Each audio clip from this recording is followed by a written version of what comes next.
So are you saying boarding school changed you for good or for bad? They're trying to say it's me. Try to set you up. I'll say it's both ways because Both ways, okay. before boarding school, you just go to school for like 5 hours, come back home, Yeah. go to school 5 hours. But then in boarding school, you're there throughout. So there are different things that you see, and things that things that you not know before, and but then you have to just even if you're here and you're seeing, you have to just know where you are so that nothing. You're saying a lot without saying a lot. I hope you know that.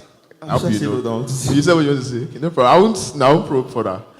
But do you want to say something? Do you want to add to that? Or does anyone in the crowd have anything to add to that? Nobody yet. Okay, you want to? Okay, someone at the back. Just can you raise up your hand so?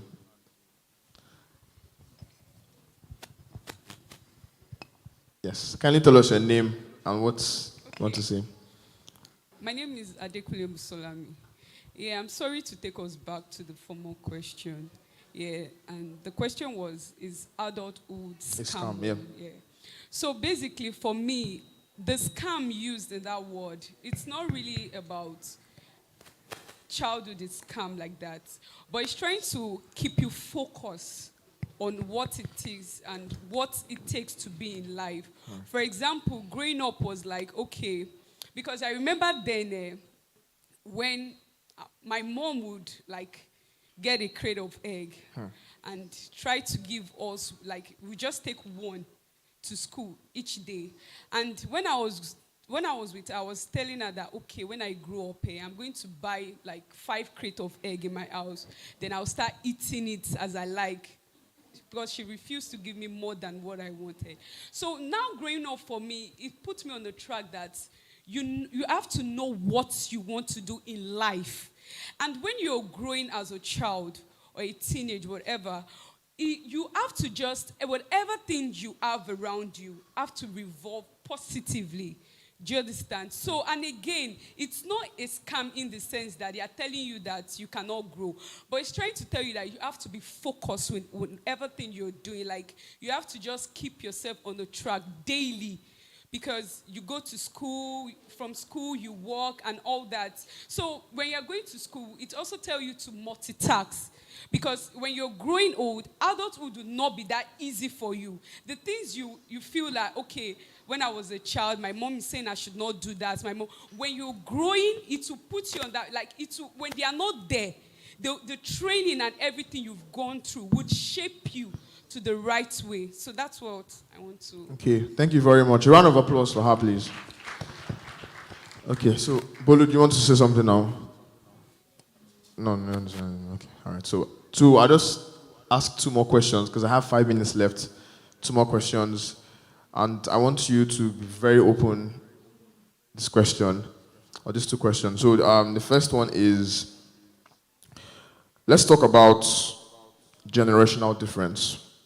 What's the thing about your generation that we that are not in your generation need to get? I'll give you a life experience, a small life experience for me personally. There was a time I was like in my adulthood stage like this. I was going through some hard times and it was showing on my face. And one of my bosses saw me and like, what's the problem? Why are you downcast? Is it your girlfriend that booked your ass? I'm like, no, please, I don't even have a girlfriend, please. And I said, no, sir, it's the issues of life. And he said something. He said, he's in his 60s. He said, issues of life. You're not even 40, you're having issues of life. What's that one? When you're not on 40, what will not happen? We will just die like that. I mean, he didn't say in those, but that's what he meant. So, and I think sometimes as adults, we do that to teenagers too, where teenagers can come and say they're going through mental illness, maybe they are going through depression, suicidal thoughts, and you hear things like, what's wrong with you? Go and pray, Joe. Jesus will do it. Jesus is your healer. He will heal you of every evil. So what issues do you think, how can we have like that bridge between the teens or the teenagers and adults? Do you get the question? You get the question? Okay, so this is you telling us, speaking to we, the young adults here, or the adults here, what is that thing that breaks you guys from us, and how can we fix that? What do we get? You want to start? All right. Okay, so I think, okay, let me just say, like, for example, now, what a 10-year-old will know today, what a 10-year-old can do today is not something that a 10-year-old may have known, may have been able to do 20 years, 30 years ago. I think that, this stage that we are now, everybody's trying to put everything out there for people to know. Everybody's just trying to up their values, everybody's just trying to have that bloated image of themselves.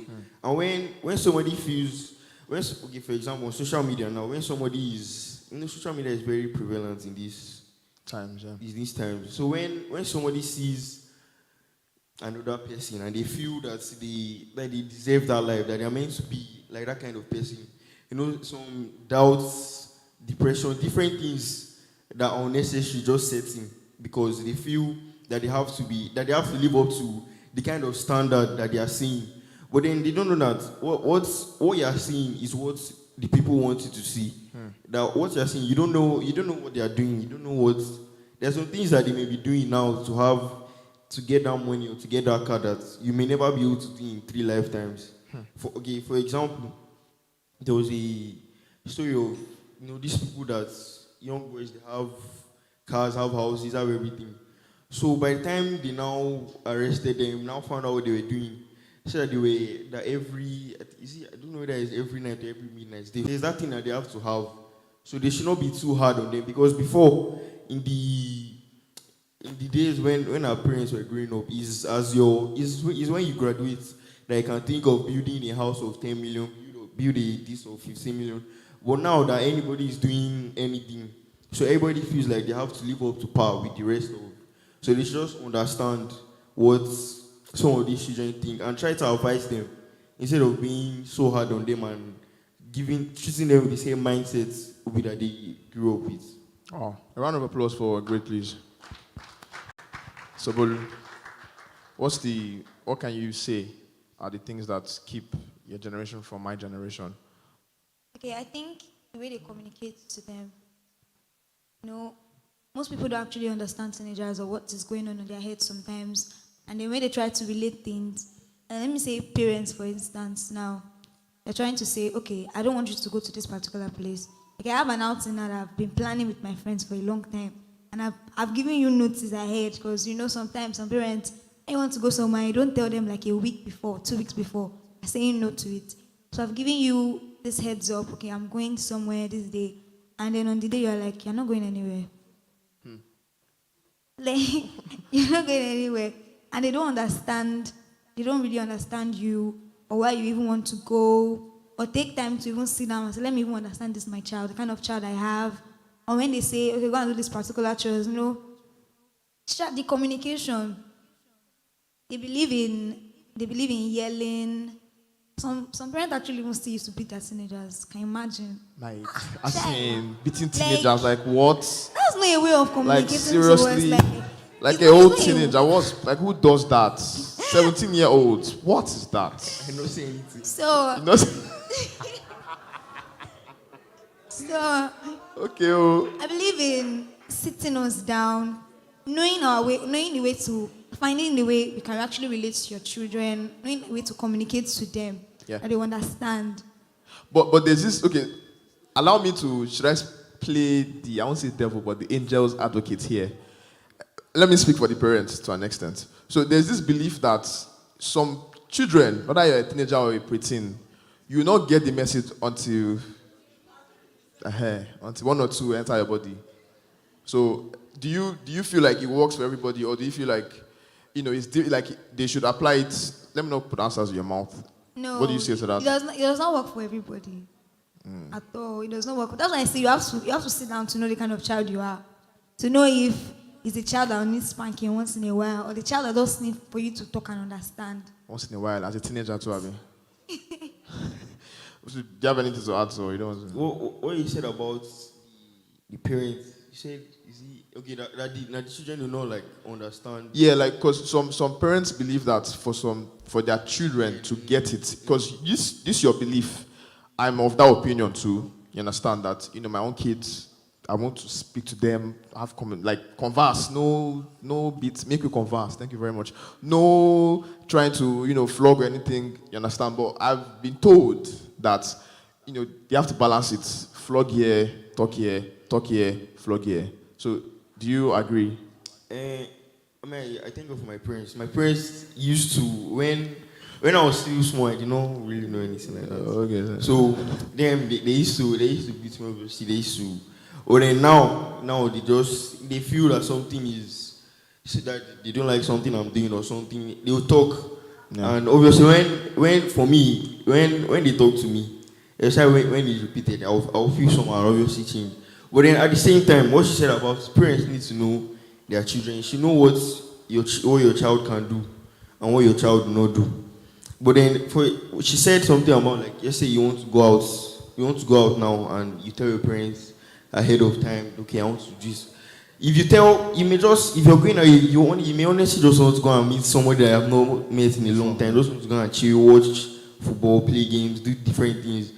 But then parents, because of let's say maybe what they have been hearing, the first thing that comes to their mind is, oh, you want to go and drink, you want to go and smoke, you want to go and do something. But sometimes it's not. You're just can't meet boy. Sometimes you want to go and meet this guy. Wow. We have not met, we have not done this, and then you may not have told the person that, okay, I've already told my parents, so she said yes, now I'm coming. So you guys should book space for me that I'm playing. I'm joining you guys. Yeah. Then on the last day, you now come and tell them that my parents say I cannot come. You now be looking like one small boy, like what's that? But I feel like, but on a serious note, I think parents should know what their children are capable of. For example, we had this in school after the whole exams and everything. We had this party at Oriental Hotel. So me that I grew up in a Christian home. So all this drinking, all this smoking, they don't really cross my mind. But my parents, they still hammer it every day. That I should not. And I'm like, all these things, they don't appeal to me at all. So in the place that we went to, so we're in the hall now. So I don't know where my friends saw the bar in the Oriental place because I didn't even go anywhere.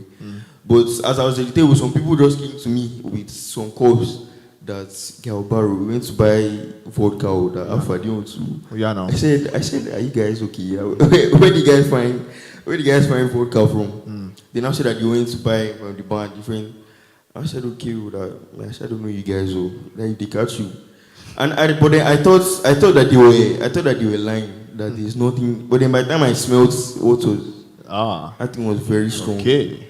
But then if I wanted to drink, they not catch. They not know that they did. If I wanted to drink that, I could have drank that thing, and I would have brushed my mouth, and nobody will know that I drank. But then I did not drink it. It's not because my mom was sitting beside me or my dad. It's because I will not drink it when they are there. I will not drink it when they are not there. So parents need to understand and need to know what their children do. Wow, please, a round of applause. Wow.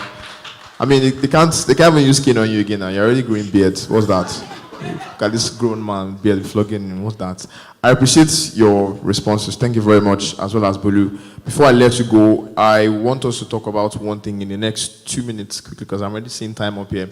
But I feel like we need to address it. We've talked about a lot of things, and I feel like most of your answers were veered towards parents should do this, parents should do that.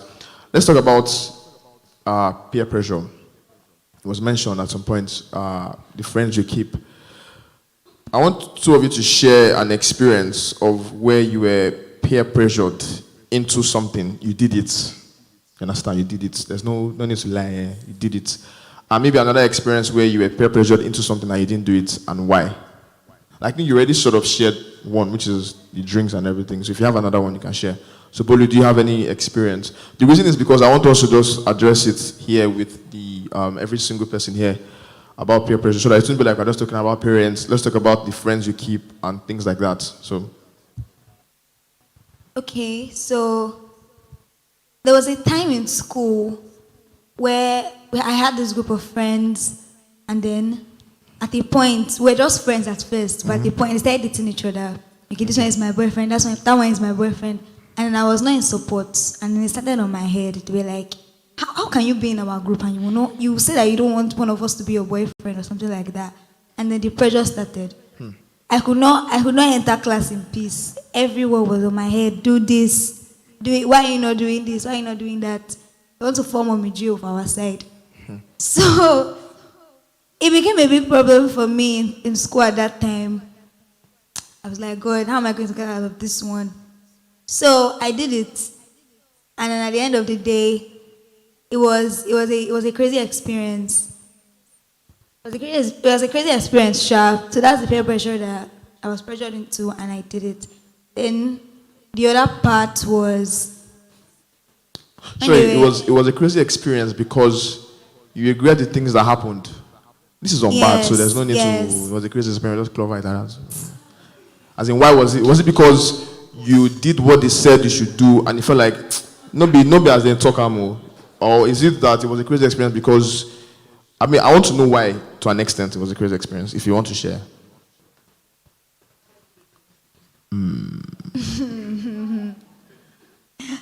Well, it was crazy because I never thought I could do it. I was surprised at the end of the day when the whole thing happened, and then I just changed it for them at the end of the day. That I'm not doing it again. You guys should get out.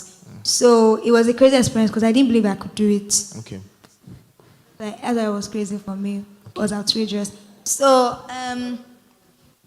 the other thing was the one I actually declined. The peer pressure was when for them. Then it was a trend to go to a hotel to go and swim and to take drinks and to go out with your girls and all that stuff. I was like, guy, I'm not doing this one. I'm not going anywhere this time around. That was the one I. You overcame by the blood of the Lamb. Hallelujah, somebody. All right. Thank you for sharing. Great. Do you have any other experience you want to share? Yeah. Yeah, good.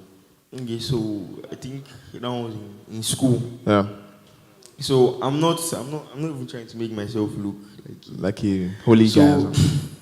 So me, the friends, most of the in my room we're four in my room, and the three of us in our room were very close. So, and our we're friends with most of the people in our set. So people always come to our room most of the times. People always gather. So anything anybody wants to say, they always say it in our room. Anything that. So the room was always the town hall of the whole dormitory. So, but then they were like the main set of us. I don't want to. But let me just say where the boys. All right, come. So not in that. We're just people that everybody wanted to just be with. Okay. So we're friends, but some in our we did our exams in 2021, and like the exams were delayed, so we spent like let me say 7 months in school.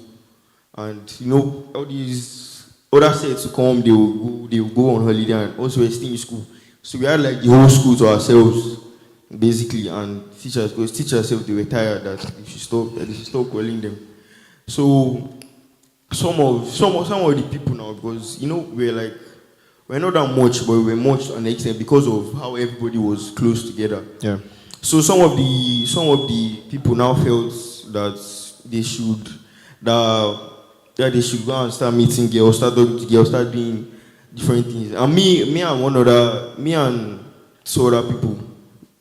Okay, no, me and 3 other people. Me, one of my friends, he's a Christian, and the other 2, they were Muslims. So we're like very close. So the 4 of us, we just used to be on our own. When anything that we just stay at our own side, just used to watch, do anything, whatever. Because we know that because my mom always tells me that is in the final stage, just before you're about to graduate, that something will now come and happen. And from year 7 to year 12, they have never called my parents to the school that I did anything. They have never flogged me. I've never gone to disciplinary committee for anything. So I said that it's not year 12 that they'll come and be calling your parents. So I just stayed in my. But then we have this awards night thing too, so everybody has to go to awards night with a girl. except he wants to be on the old boys table. And they used to call that's boring. and they used to call his gay table then. My God. So there was terrible, nothing. There was no way that was happening for me. On my last, it was not happening. So my own me and the four of us. I was just to talk to them just so that we can go to this thing with them, nothing out of this world. But then I don't say maybe because we're fine boys or something. I don't know. Yeah, not fine boys, bad guy. But I would just say that the girls they were trying to. They were trying to. They were just like they were taking it a little too seriously. Okay. So they were taking it a little too far. They were trying to. Yeah. I'm a good boy, so I did not want to. But then after. Oh my days. But then after some. You are. But then after this thing, I was just. Then one night, so just like, yeah, we can't be on this gay table because like everybody is going to be our guys, because we have different units. Yeah. There are some schools. No. Okay. There's like schools. The school has branches. There are some branches in VGC, branches in Abuja, branches in Ikeja.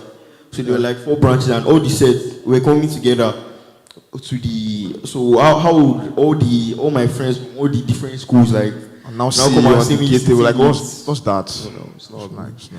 So because of the whole, we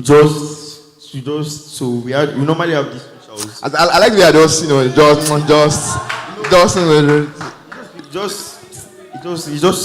if you make it not be like make it not be like it